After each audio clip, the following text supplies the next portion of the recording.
Hey, how's it going? Brian here. It's been a little bit with my latest episode of Lists from my living room. I was on vacation for a little bit.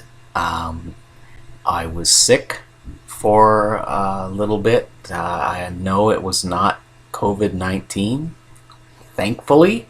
Hopefully, all of the rest of you are safe as well. We have started to resume some normal activities now that we're into August, including the Stanley Cup playoffs. So the Flyers are sure to dominate. I don't hold out much hope for the Major League Baseball or football seasons because there's no bubble. But I'm not going to get into all that. So we are starting episode, I believe this is, well, it doesn't matter. I think it's number 6, but it could be 7.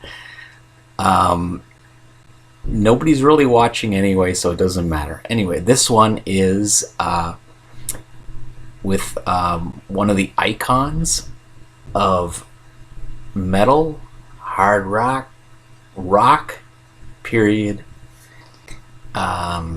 reality TV, if that's what you're into. I hate reality TV, but Mr. Ozzy Osbourne, one of the founders of Black Sabbath. We're just going to do his solo albums on this one.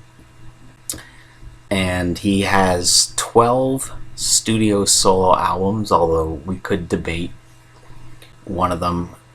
I include cover albums. I think they are technically studio albums, even though it's an album of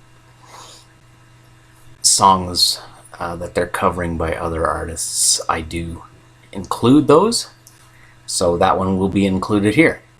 So we're going to go with Ozzy. I love Ozzy. I've loved Ozzy since I was in my early teens. Probably a little before that even. And it's time to just go. Do my usual caveat, being that these are just my opinions on what I think is the best albums, that my favorite albums. They may not be yours. Doesn't matter. It doesn't matter. My cat is over there. Cooper, he's over there. He might show up as he often does. So starting off the list at number 12, coming in last, is the aforementioned cover album called Undercover. I don't actually have a physical copy of this one. This is one that I picked up on digital media through my iTunes. It wasn't one that I picked up back then. I'm not a huge fan of these cover albums. I will always get them because I'm very much a completist, but in this case I didn't. It's nothing special. It's kind of typical sort of cover album. I think the record company says we need some product, and they say, well, I don't really want to have to write a bunch of new songs, so I'm just going to go and get a bunch of classic songs. There's so many songs that we've just heard before. Rocky Mountain Way, Mississippi Queen. Do I really need to hear another band do Mississippi Queen? No, I don't. I really just don't. I didn't need Ozzy to do it. All the Young Dudes, I never need to hear another act do All the Young Dudes. It's a great song. I don't need anyone else to do it. But he does have a few cool ones. He's got Woman, which is the John Lennon song, and Good Times. So he's got a couple on there that are good. It's Ozzy, it's good, but I just can't put it any higher than last on the list. Alright, that was from 2005. So next up at number 11, 2010. really disappointing. Scream. I put it ahead of Undercover on this list because a lot of glare on there. But let me just kind of get it off. I put it ahead of Undercover because it's original material. There's almost nothing on here that I find memorable. I thought it's overproduced, and we all know Ozzy has needed some significant enhancements on his albums when it comes to his voice for a long time. We accept it. This sounds like a robot almost at times. I just do not. Let Me Hear You Scream, like for a single, was bad. I don't have a lot to say about this album. It was just very disappointing. All right. From 2007 at number 10. A little better, but not significantly, Black Rain. Again, it's... Unfortunately, when you get older, your voice may start to go a little, and while I think Ozzy's voice was never particularly amazing to begin with, he worked with what he had. Sometime, after the 80s, his vocals, maybe in the mid 90s, his vocals started to be enhanced a lot on albums.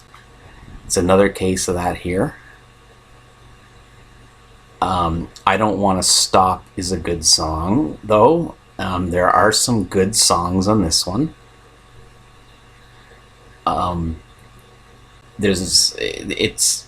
Overall, it's a short. There's only 10 songs, I think, on this album, which is a little short for the CD age.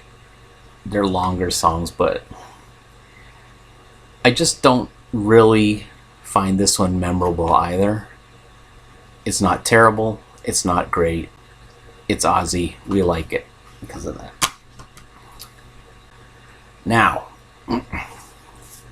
here's one that is not from the modern era, but I do not like this one that much.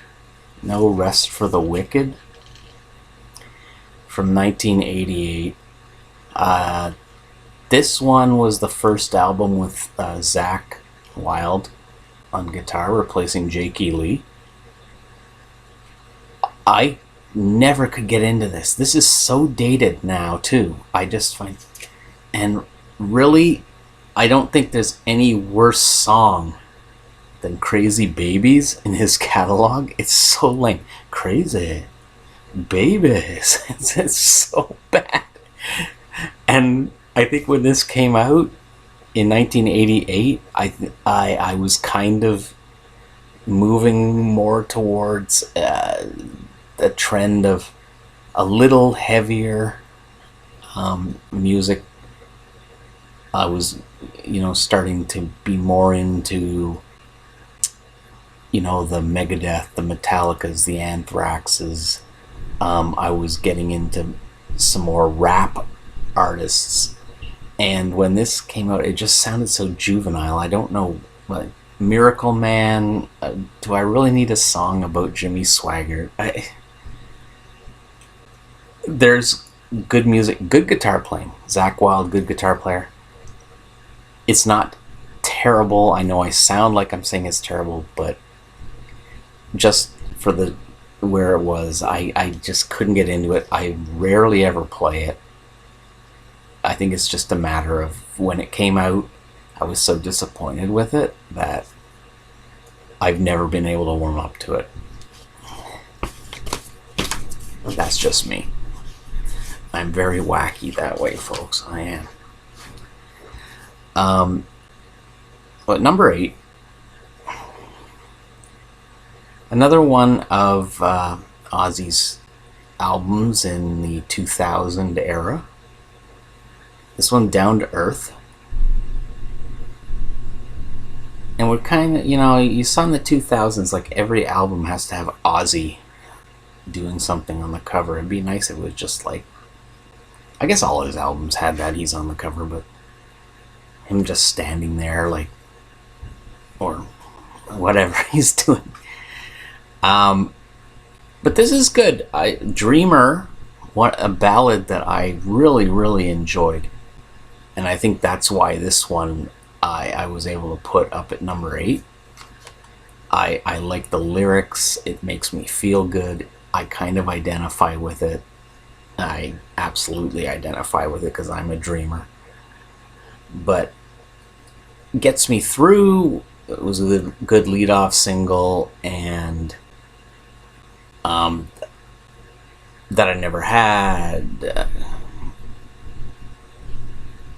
Really, there's some good songs on this one. It gets maligned a lot by fans. I like it more than the output that came after it. For the most part, some of the output. I think it was an okay effort. Again, it's in the 2000s, so Ozzy's a little overproduced on his vocals, but it's not over the top on this one, I think. Now, I almost considered not including this album at number 7 I have here, although I like it a lot. I just haven't listened to it as much as I've listened to all the other albums.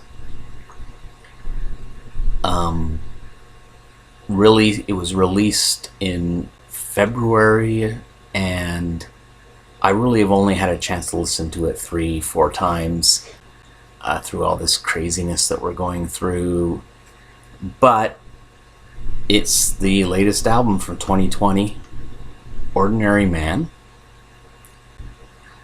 One of the things about this that let me put it here was that it sounds a lot more like older Ozzy Osbourne and some Black Sabbath than the output he's had maybe since 2000. I like his duet with Elton John, the title track Ordinary Man. I like Straight to Hell. I think there's just good songs on here. The Post Malone stuff that he's doing, I'm really hoping that Ozzy's not going to start being one of these guys who every song is like featuring guest, featuring like. But I thought it was a good kind of throwback to some of his earlier material. I put it here now. In a year and 2 years, maybe I'd move it up or down. I don't know. I'm looking old on this video, aren't I? See all these bags under my eyes? Anyway. From 1995, I wasn't the biggest fan of this when it came out, but I grew to like it a lot with repeated listens, which is why I say, with Ordinary Man, maybe I go up and down on it. Osmosis. Let's get that out of the glare.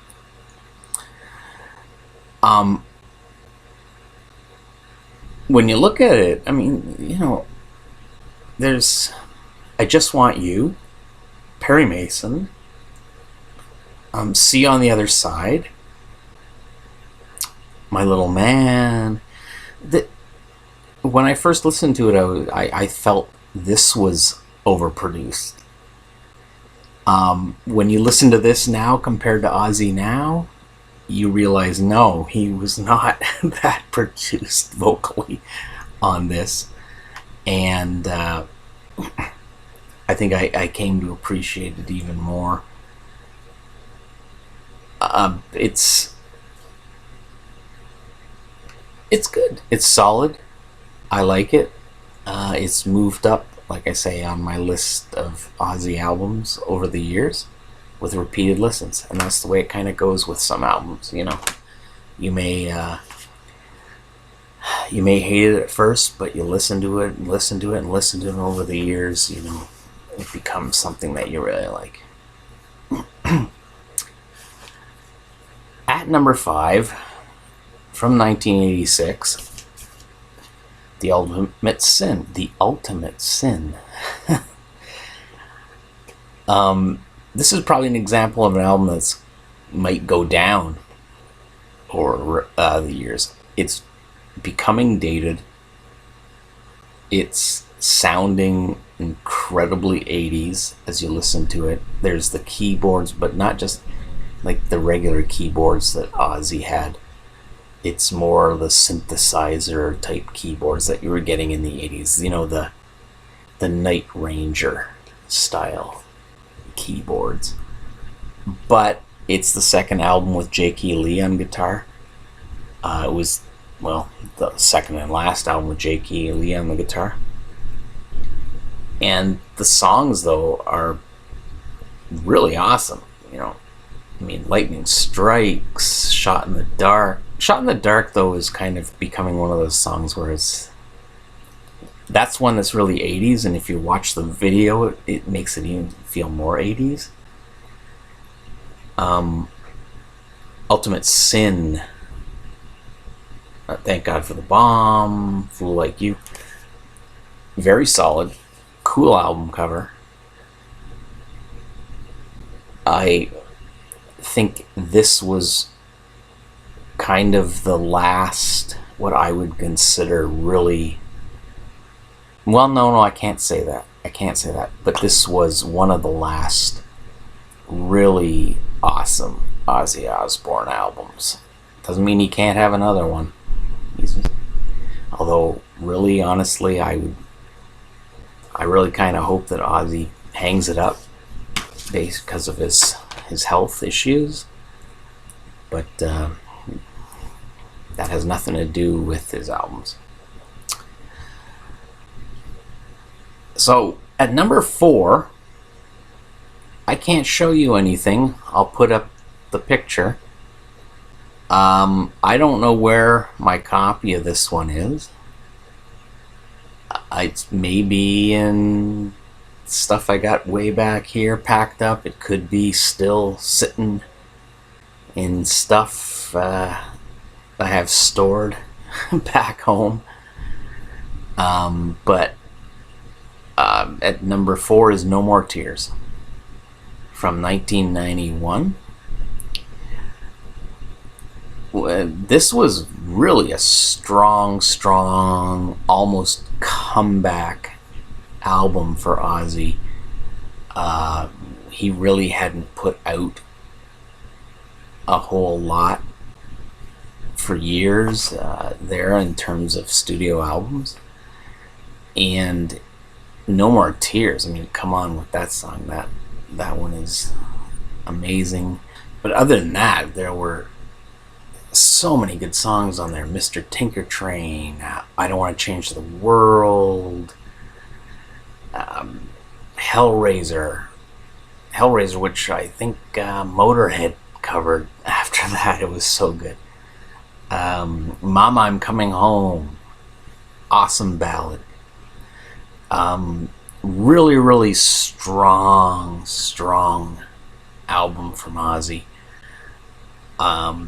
I wish I had it here in my hand because I would love to play it right now. I'm gonna have to go and find it, and if I don't, I'll just have to buy it again. But really, a really strong return for Ozzy at that point in 1991. We're up to the top 3. And these are pretty much the oldest of old school when it comes to Ozzy's solo albums. Probably not a big surprise. I think a lot of Ozzy fans would probably have these 3 up around the top. So at number 3, from 1983, Bark at the Moon. I thought this album cover was really cool when it first came out. Now I just kind of find it a little cheesy, but that's what happens when you're in your 50s compared to your teens. First album with Jake E. Lee on guitar after the death of Randy Rhoads. And he does a really nice job, although apparently he didn't get credited for a lot of his writing on this, which is attributed a lot to Sharon through him and some others, and that doesn't really surprise me, as she was well known for screwing over people who played with Ozzy. But putting that aside, you've got the title track, Bark at the Moon. Let's just go through the tracks. And again, it's like his early albums were always very short, always had like 8 songs on it, or 8, 9 songs. But it's Bark at the Moon, You're No Different, Now You See It, Now You Don't, Rock and Roll Rebel. So a good strong 8, side 1. Center of Eternity, So Tired, great ballad. Slow Down, another one, Waiting for Darkness, which kind of a little stinker there, but it's solid all the way through. It's good classic Ozzy. Ozzy sounds good. This is looking a little... Anyway, trying to get it in focus for you folks. I think this is another one that might kind of be getting dated a little bit, but I don't think it takes away from this. It's a big drop off from the first 2 albums, though, I will say that. When you look at the tracks on this one, there's the back, by the way, they don't even compare to the first 2, but compared to the ones that came after it, awesome.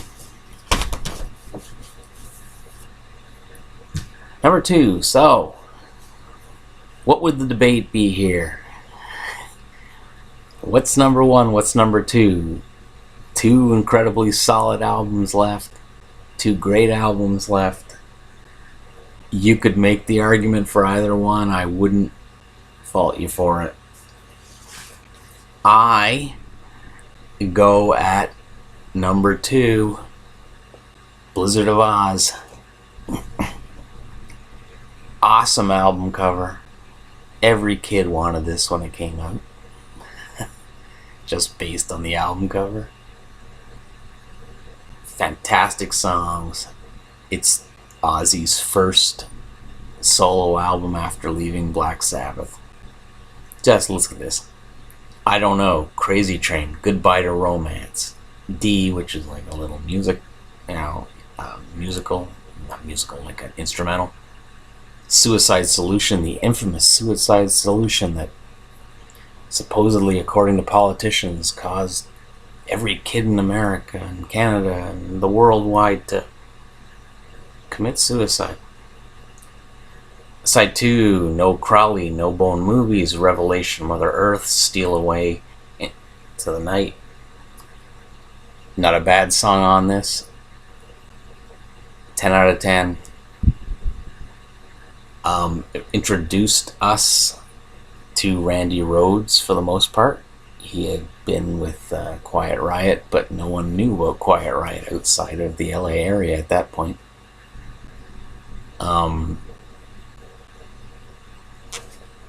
Back cover. I can't say enough good things about this. Soundtrack of my youth. Leaves us with the number 1 on my list. Diary of a Madman from 1981. The previous one Blizzard of Oz, 1980. This one just took it up a notch from Diary of a Madman. Again, Randy Rhoads. Fantastic guitar work on this. Great lyrics in the songs. The songs are just overall better. I mean, you start the album with these three: Over the Mountain, Flying High Again, You Can't Kill Rock and Roll. Okay. How are you going to beat that? Believer ends side one. Side two starts with probably his most underrated song, Little Dolls. You got Tonight, SATO, and Diary of a Madman. It's superb. It's superbly written. The music is played superbly. It's produced so well.